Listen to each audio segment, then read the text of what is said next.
maybe some bonkers predictions. Let me throw a few at you, if I may, Benty. A couple of talking points, I'm sure, throughout the season will be about Haaland. Can anyone challenge him for the Golden Boot? Do you see a repeat performance? Is that possible?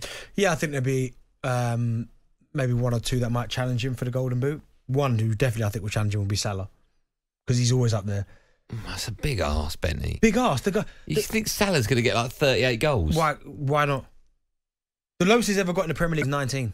Yeah, well, he needs to double that. Okay, why can't he? How many do you think Haaland will get? Around the 30 mark. Oh, at least.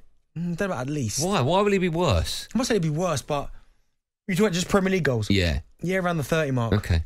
About the managers, we've already seen Julian Lopetegui leave Wolves, which is barking. Who'll be the first manager to get sacked? Who's under pressure the most? Such a difficult question. Postecoglou? No, I think he'll be given time. This whole Kane target's like kind of overshadowed everything. Right. I'm looking at Poch? No, I think he'll be fine. Okay. Arteta? Wait, why about... No, I think your boy, wasn't him? Your boy. Erik ten Hag. Yeah. If Arsenal find themselves 8th and out of the Champions League in the new year, no, but if Man United find themselves out there 8th... Yeah, I know, but we're not talking about my team. Do you think he could be under pressure? Yes. I don't know what I'm looking at. Yes, without a doubt. I'm looking at Gary O'Neill and thinking, I think he does. I think he'll do a good job. Yeah. But But Eddie Howe? No. The reason I asked that is because now they're in the Champions League. Yeah. There's huge expectations. I think he's a brilliant manager, by the way. But Sheffield United manager, maybe, potentially. Heckingbottom, even. Well, I don't think so, because they've spent no money. No. We're talking about whether or not they're going to... So basically, he's got a free pass this whole season. I mean, if he keeps them up, it'll be an unbelievable if he does that, it's unbelievable. Yeah. What about if they're looking at record low points?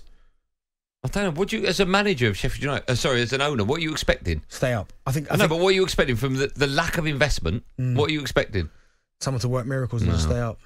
7 teams in European action this season: City, Arsenal, Man United, Newcastle, Liverpool, Brighton, and Villa. Who's got the best chance of winning? Well, obviously the obvious one's Manchester City, because it's almost like they've got the monkey off their back. Everyone, the argument against Manchester City Football Club was always like, well, Pep was brought in to win the Champions League. If you don't do it, it failed. That was your one. He was failed. Yeah. Even though he's won that many Premier Leagues, he's been absolutely brilliant. Now the fact they've won one, and the shackles are off. They could go on and win 2, 3. Was it shock you if they won it again? No.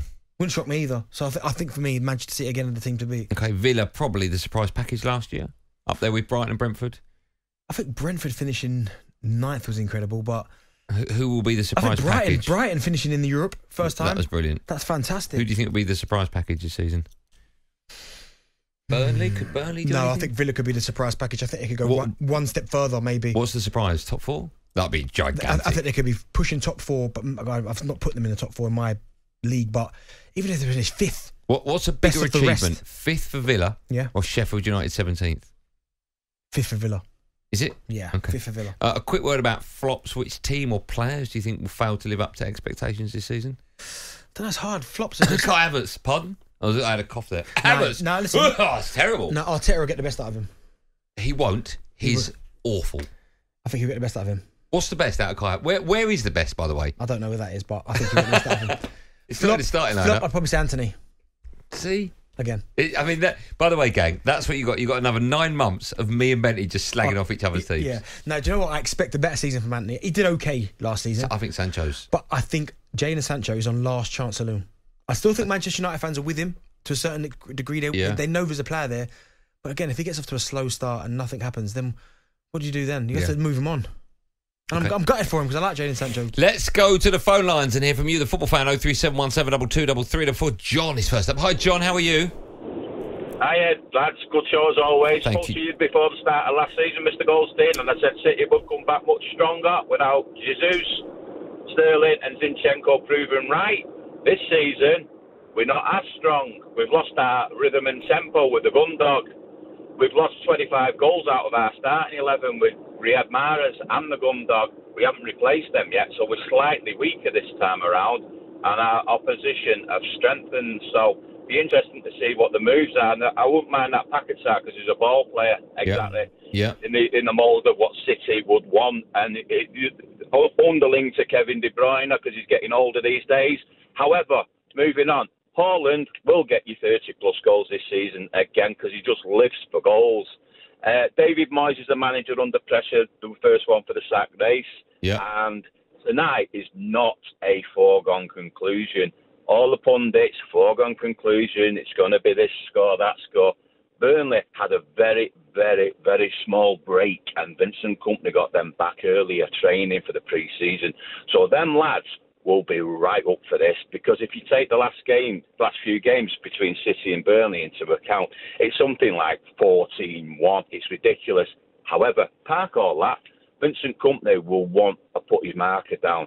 These lads have got the promotion bounce still within the system, and it's going to take some hell of a performance by City tonight. And I hope... John, just a quick one there.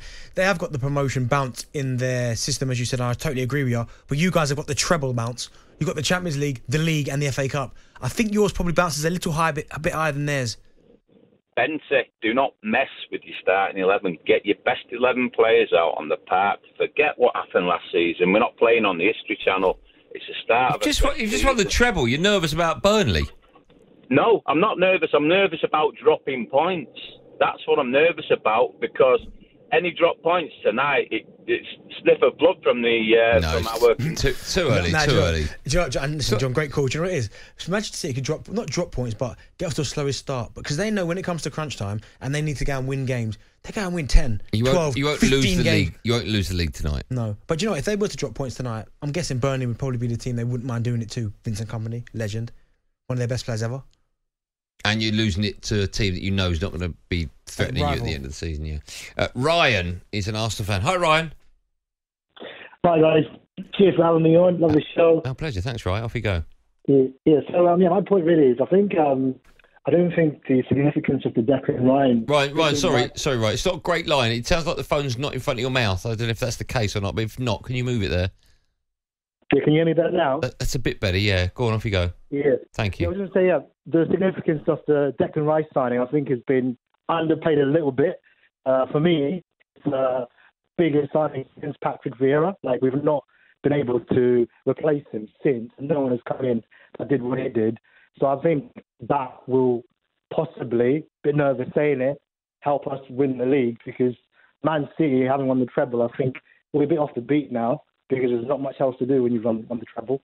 Right, so you're breaking up. It sounded like you said you're going to win the league as an Arsenal fan. Yeah, that's what I said, yeah. You think you're going to win the league? Okay, it's not the best line there. Yeah, probably will win the league. I don't think... you bottled it last year. We didn't bottle it, we just ran out of steam. talkSPORT Drive with Andy Goldstein.